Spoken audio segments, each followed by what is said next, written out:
La direction de papier Whitebird présente une offre finale au syndicat des travailleurs. Une jeune femme de Québec portée disparue depuis 48 heures et un skieur canadien perd la vie en Suisse.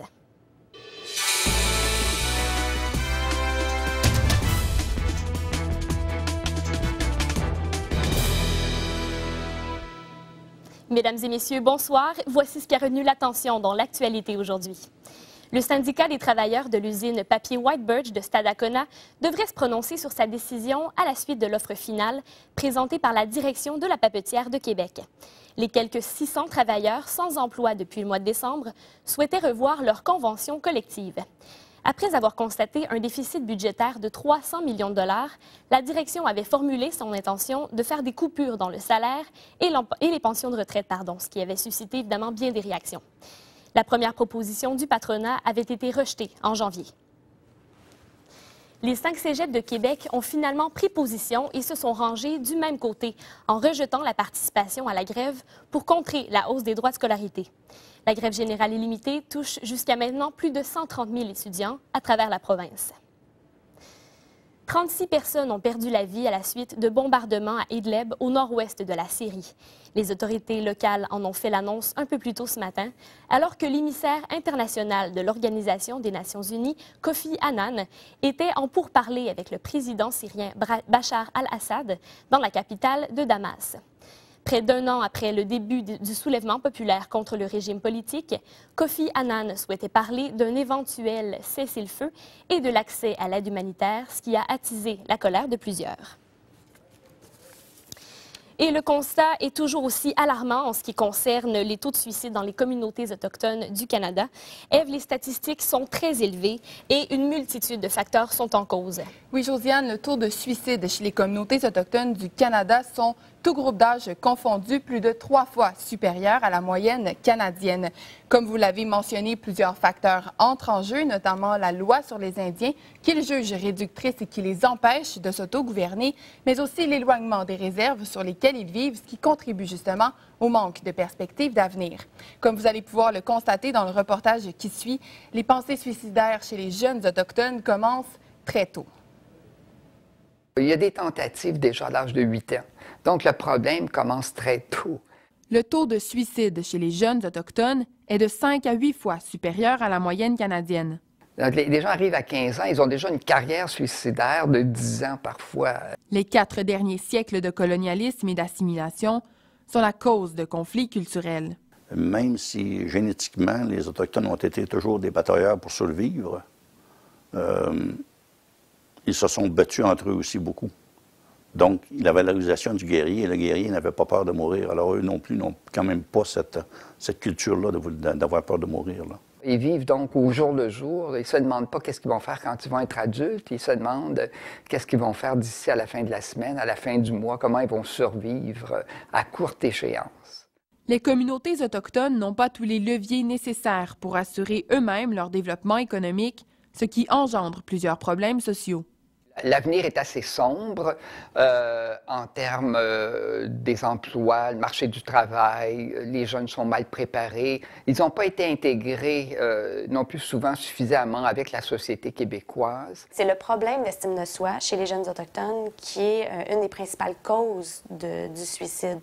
Quand on n'est pas fier de qui on est, c'est très difficile d'avoir une motivation à vivre, d'être positif. Ils vivent très intensément leur relation amoureuse parce qu'il n'y a rien d'autre dans lequel ils investissent. L'effondrement de leur continuité personnelle amène une détresse identitaire. Il faut intervenir de façon urgente parce que le problème dépasse les limites du raisonnable, du bon sens. Déjà, si on change un peu notre mentalité collectivement face aux Autochtones, je pense que c'est ça le point de départ là, pour éliminer ce fléau-là de suicide chez les jeunes.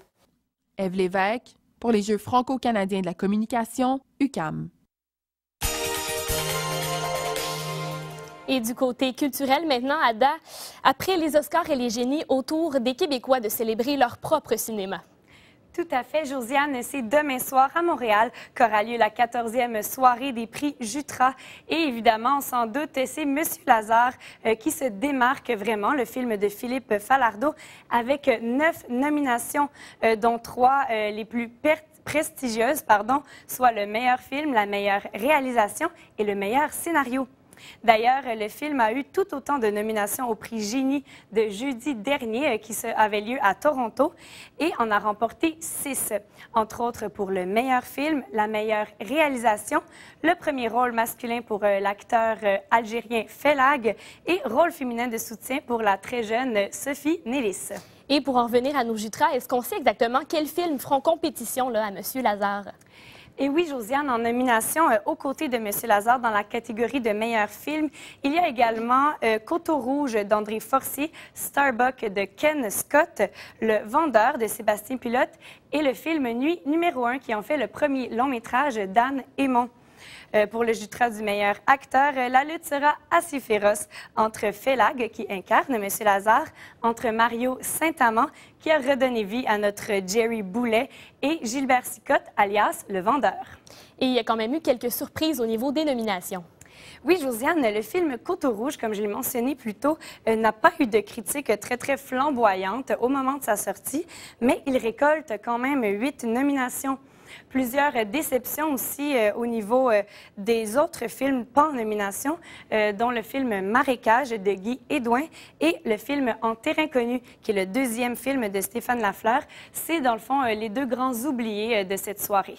Et il y a une controverse là, qui entoure, en fait, qui semble jeter de l'ombre sur la cérémonie des prix Jutra. Exactement, Josiane. Cette semaine, nous avons appris que l'organisme Québec Cinéma, qui est en charge des mises en nomination et des votes du gala, aurait invité les membres à voter avec une mention dans le bas du bulletin de vote qui dirait qu'il n'est pas nécessaire d'avoir vu tous les films pour voter.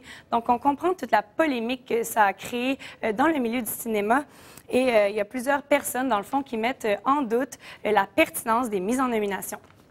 Et du côté de la scène musicale maintenant, triste nouvelle pour les fans de Rock Voisine. Oui, Josiane, hier soir, lors de son passage au Capitole de Québec, le chanteur Rock Voisine a dû mettre fin de manière inattendue à son spectacle parce qu'il ne se sentait pas très bien. Ça fait quelques semaines déjà qu'il souffre de maux de gorge et de problèmes aux bronches. Donc, le spectacle de ce soir est malheureusement aussi annulé. Et il y avait un billet d'or pour Rock Voisine. Exactement. Donc, après 50 000 billets vendus pour son spectacle Americana, eh bien, il a reçu hier soir son billet d'or. Eh bien, après être malade, on lui souhaite évidemment un bon rétablissement. Oui, merci. Merci, Ada. Une femme de 26 ans manque à l'appel depuis mercredi soir. Elle a été vue pour la dernière fois alors qu'elle promenait son chien. Francis Pagé, vous vous trouvez présentement sur les lieux mêmes où son chien aurait été retrouvé. Exactement, Josiane. Je me trouve en ce moment dans le secteur de la rue Miran. C'est ici que Marie-Mélissa Langevin avait l'habitude de venir promener son chien. Josiane, c'est une histoire pour le moins nébuleuse puisque l'étudiante menait, selon sa meilleure amie, une vie des plus normales. L'étudiante en médecine dentaire résidant à proximité du campus de l'Université Laval a été aperçue par une dizaine de citoyens.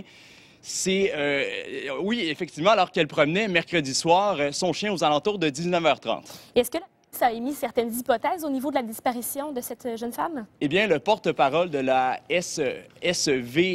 SPVQ soutient que l'hypothèse de la fugue est écartée. On n'exclut cependant pas l'hypothèse de l'enlèvement. Le copain de Mme Langevin serait au nombre des suspects. Oui, donc voilà. Et quels moyens seront entrepris pour tenter de retrouver cette jeune femme? Eh bien, Josiane, une battue sera organisée demain. La dernière fois qu'on a aperçu l'originaire de Manche épée, elle portait un survêtement de couleur bleu royal, une tuque noire et bleue et des collants de course noire. On invite d'ailleurs tous les citoyens qui auraient de l'information pertinente à l'avancement de la recherche à bien vouloir communiquer avec les services de police de la ville de Québec. Et très rapidement, Francis, un skieur canadien a perdu la vie ce matin lors d'une compétition qui avait lieu en Suisse. Oui, effectivement, c'est une bien triste nouvelle alors que le skieur canadien Nick Zoricic a été victime d'une chute qui lui aura été fatale. Et ce, lors du dernier saut de la descente. Le skieur de 29 ans est entré de façon violente dans le muret de sécurité. chose qui est certaine, c'est que c'est une bien triste tragédie pour le monde du ski alpin canadien. On se rappellera qu'il y a de cela 2 mois, la skieuse Sarah Burke était décédée en janvier. Voilà. Merci, Francis. Au plaisir. En terminant, on vous rappelle que c'est cette nuit que nous avons sans l'heure. Durant la nuit de samedi à dimanche à 2 h du matin, nous passons à l'heure avancée de l'Est. N'oubliez pas d'ajuster vos appareils.